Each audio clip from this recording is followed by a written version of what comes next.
Well, I'm Alan Dale, and this is the We Are Tourism podcast. I'm here in beautiful St. John's, Newfoundland and Labrador at the Jag Hotel, and I want to tell you what a place this is. Brand new, just opened up. I want to tell you, there's excitement in this room. It's unbelievable. Sir, why don't you introduce yourself? Tell us what you do. Good morning. My name is Larry Laite. I am the corporate director for Steele Hotels. So I'm responsible for the 8 hotels that Mr. Steele owns in Laite, Canada. Okay, corporate director. That's a big mouthful there. 8 hotels.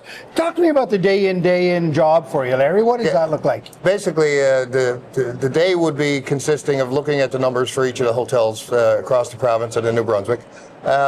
Checking on availabilities and that sort of thing, looking at group bookings, looking at the entire revenue management system to make sure that we are yielding properly when it comes to groups and rates. Larry, you've been in the business how long? I've been in the business over 30 years now. Okay. Talk to me about sort of how you've seen things change over that last 30 years. Oh, it's funny because I spoke with somebody from HR Canada yesterday, and I remember a session that I attended. It was at the Fairmount at the time. It's now the Sheridan. And they were talking about the projected labor shortages that were coming in the 20 years.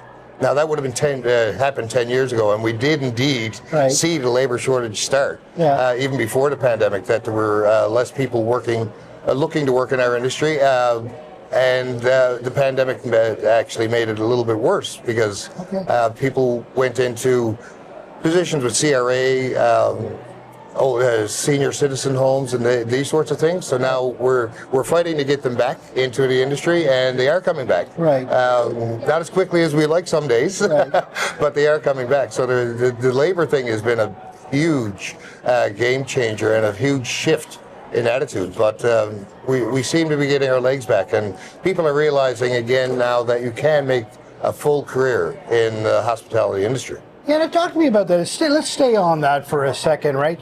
What would you tell, a young person, or indeed a person in transition, or a newcomer coming here? What would you tell them about the hospitality industry? The thing I always say is, unfortunately, in the school systems, they don't. Guidance counselors don't encourage young people to to consider this as an industry, a viable industry as far as a career is concerned. I have met hundreds of people in this province, thousands in the country, that have made very good careers within this industry.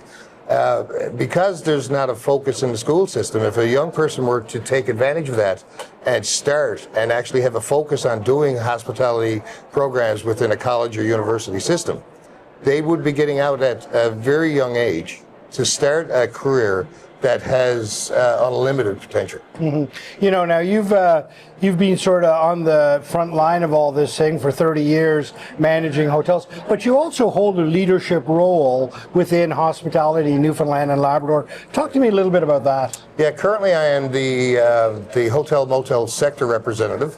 As of yesterday, that changed to large accommodator sector. But basically, it's to be the representative for the Hotel Association, where I bring provincial issues to a national board. I'm also on the executive council on the Hotel Association of Canada. So I will take provincial issues and bring them forward to the national stage to try to have Newfoundland and Labrador's voice heard on the national stage. So to try to influence any major issues that may be a problem within our province. So again, right, so here you are, you're having conversations on the national stage. From your perspective, and you may be a little bit biased on this, but how do you see Newfoundland faring out in the whole hospitality industry, not only across our country, but across the globe? We have an exceptional product. We have a scenery and a landscape that are unparalleled within the country. I am biased. We have the most beautiful province in the country. However, we have to let people in Europe and the UK and places like that, and even places places across the country, let them know what is actually here to offer, so that we open their eyes to consider coming to Newfoundland. The most difficult thing is get the path to purchase to get them to book to come here. We don't have an issue when we get them here because they do fall in love with the place and they want to have repeat business. we've always had a good track record within the conference and meeting space where we what's called pre and post.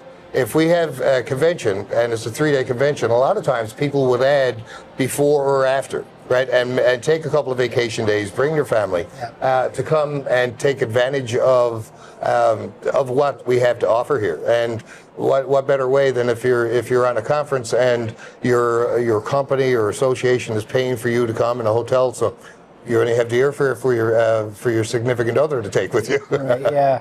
Larry, listen, it's been an absolute pleasure to have you on conversation here and get your perspective, a meaningful one with many, many years of experience behind you, bringing it all into a leadership role within the entire industry. So thank you very much. That's what the face of hospitality looks like in Newfoundland and Labrador. Thank you, Larry. Thank you very much. Have a great day.